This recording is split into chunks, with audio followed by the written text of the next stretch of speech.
Greetings YouTubers, it's your illustrious Lady Regional Fool here. As some of you may know, I am a Steven Universe fan, and so are over 50,000 of you guys. Which is great! I love this show. I love it so much. It's the type of quality kids show that we're missing from Cartoon Network, excluding We Are Bear's regular show on Adventure Time. And considering that CN's only airing 6 original cartoons, and even though there are 2 more premiering, they're reboots of previous series, one of which I still think is unnecessary.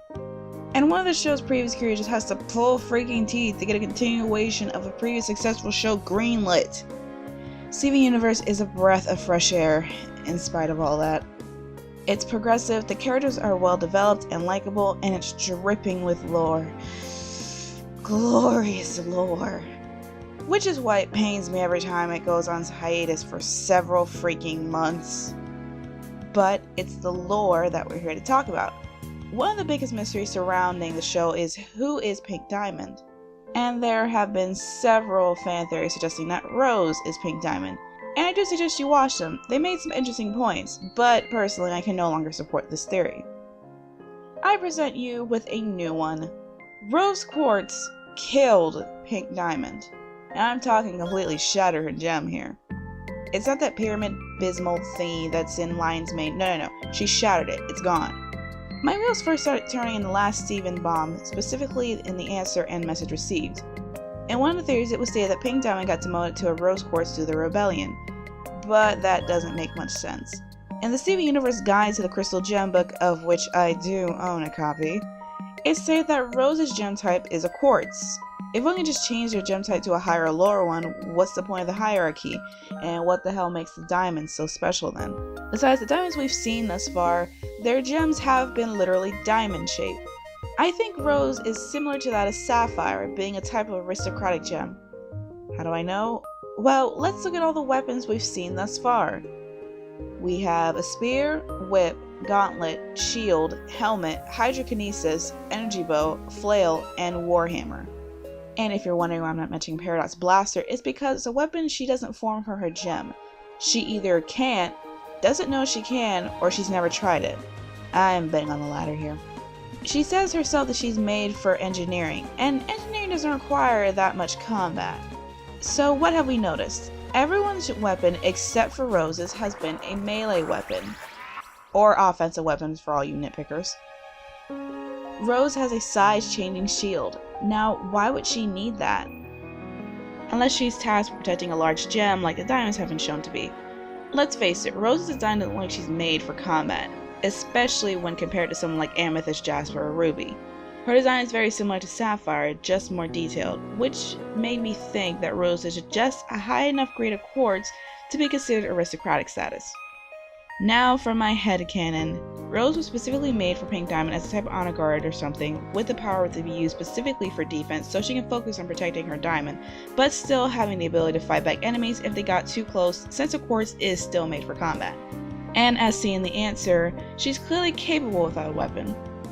Now while I do believe Rose is a higher grade of quartz, I think Pink Diamond like the fancier side of royalty. Call it an aesthetic choice, with Blue Diamond her court partially obscuring her face, and with Yellow Diamond everything we've seen thus far related to her having a sharp, angular look to everything. I think Pink Diamond like having her court dressed in a certain way. Paradox does refer to Pearl as a fancy one, meaning she had to belong to someone important. But that can mean the same for any of the other 2 pearls we've seen.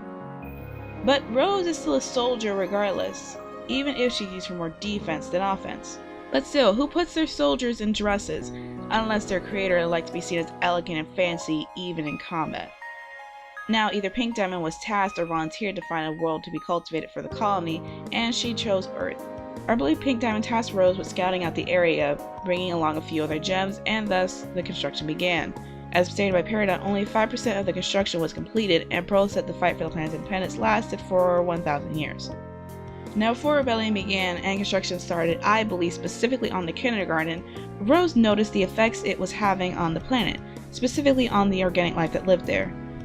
During construction, Rose noticed the destruction and displacement of life, and this is when she came across humans and started spending more and more time with them, seeing how different their lives are from Genkind, appreciating it, seeing how beautiful, simple, and yet complicated life can truly be. Not wanting to see all of this destroyed, she returned to Pink Diamond, begging her to reconsider the colony's construction and to find a different planet, explaining how the Earth is too amazing to be hollowed out. Pink Diamond refused. After multiple times of trying to convince her, Rose felt like she had no choice but to fight Pink Diamond and destroy her. Now this is where message received truly comes to play when Yellow Diamond says this. I don't care about potential and resources. I want my cluster, and I want that planet to die. Just make that happen. You are to leave the cluster to grow. It will tear apart the Earth, and I will take immense satisfaction in erasing that hideous rock off of our star maps. Is that clear? Now why get so defensive and why take such joy in seeing the Earth wiped out? Unless her and Pink Diamond were close. Not Garnet type close, but you know, BFF close. Yellow Diamond, despite being described as a reasonable gem by Peridot, seemed to take the subject of Earth pretty personally. Taking immense satisfaction of something being completely wiped out seems pretty illogical, especially since Yellow Diamond, before everything got out of control with one of the best faces in this series, seemed to be a pretty direct and decisive person. I think this has to do with the sharp angular look of everything. So Yellow Diamond and Pink Diamond were probably really close, and having her best friend killed would leave anyone in a pissed off state, leaving Yellow Diamond wanting revenge against the thing that killed her friend. But Blue Diamond has been shown to be calm and passive until things don't go according to plan and doesn't take surprises well. And since nobody has even mentioned White Diamond and we've never seen anyone from her court show up, I'm going to guess she's pretty neutral on the whole situation. Well, there you have it. Rose killed Pink Diamond to save the Earth, and because of this, Yellow Diamond wants revenge against Rose and subsequently the Earth itself with the cluster. And while this is a lot of speculation, most fan theories are, I am pretty confident in my assumptions. And since Steven Universe has been approved all the way up to Season 5, there's plenty of time to find out. So, what are your thoughts on my theory? What do you think actually happened to Pink Diamond? Leave a comment below. So long!